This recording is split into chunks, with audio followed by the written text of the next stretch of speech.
It's a point I've made many times, but it's really worth making because archaeologists roll their eyes every time you say the word Atlantis.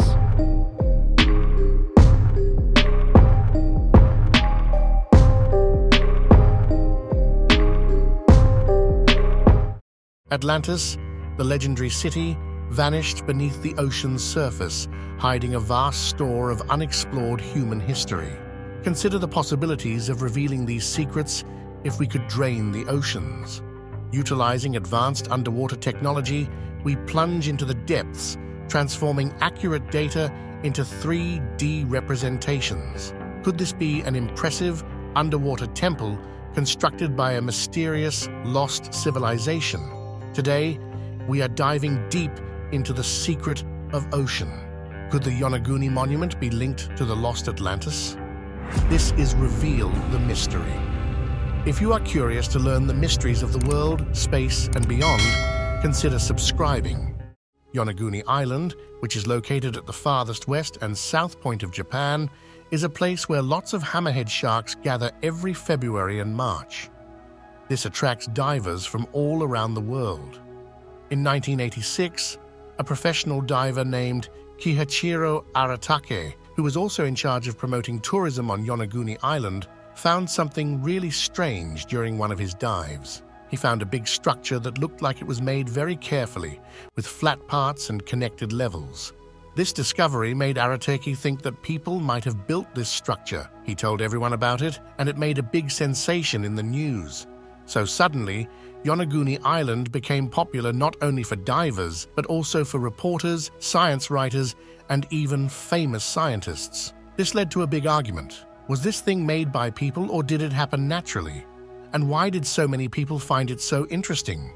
We're going to find out the answers to these questions soon. Over many years, a few serious expeditions went to the Yonaguni Monument to find strong proof that it was either made by nature or by people. They did find some interesting things. But before we talk about those things, let's imagine that we could remove all the water and see the structure clearly. Picture this. We pretend there's a big dam and we open it to let all the water go away. As the water goes away quickly, we can see the top of the strange structure. As more water goes away, we see flat parts that look like stairs. Also, some big stone objects next to the main structure appear from the water. The lower parts of the walls show openings that look like doors to secret places or maybe like gates to a special castle. We can see this huge and unusual thing clearly. The main part of the structure is about 43 meters tall, with one side being 183 meters long and the other side 150 meters. Nearby, there are smaller things that look similar, but they're about 10 meters tall. Now we can really look at this whole thing up close and rethink what scientists and excited people thought about where it came from and why it's so amazing. The leading advocate for the idea that the Yonaguni Monument was crafted by humans was Professor Masa Akikamura from the University of Ryukyu.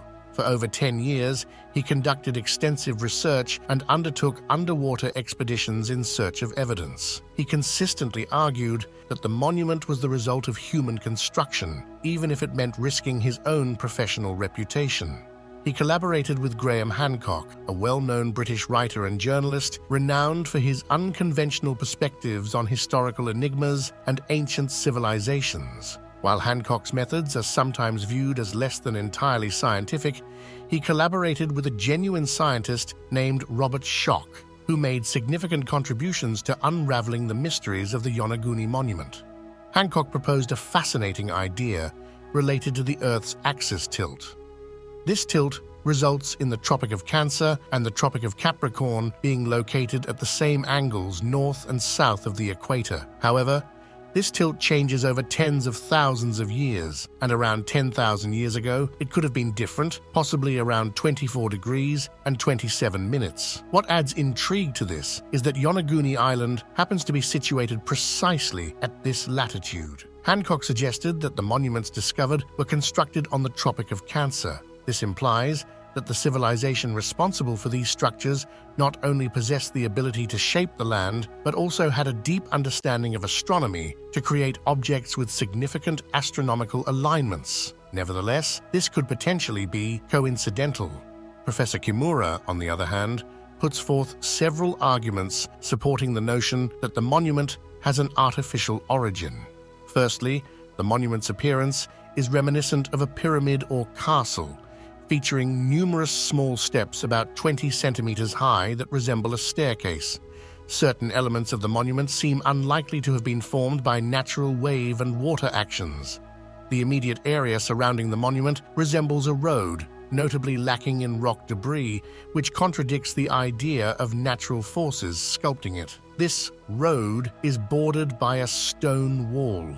At the highest point of the monument, there's an unusual triangular recess that remained unclear in its purpose until the ocean was drained.